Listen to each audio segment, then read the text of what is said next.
निवासाय नित्याय परमात्मने बलभद्र सुभद्रायां जगन्नाथाय ते नमः।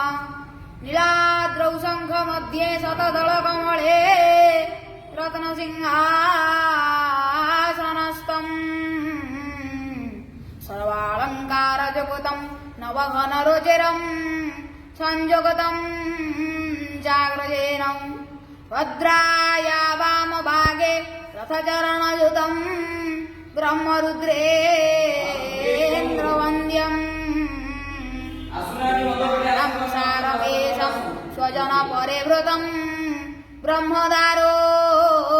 स्मरामि छन्दाकारं भुजगशयनं पद्मनाभं सुरेशं विश्वाधारं गगनसदृशं मेघवर्णं शुभाङ्गं लक्ष्मीकान्तं कमलनयनं योगिर्वेद्यानगम्यं वन्दे विष्णु भवभयहरं सर्वलोकैकनाथं कस्तूरितिलकं ललाटपटले वक्षस्थले कौस्तुभ्यं नासाग्रे गजमोकितं करतले वेणुकरे कङ्कणं सर्वाङ्गे हरिचन्दनं सुललिते कण्ठैश्च मुकुदावळे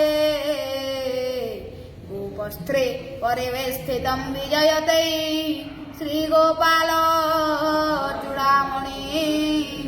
श्रीगोपाल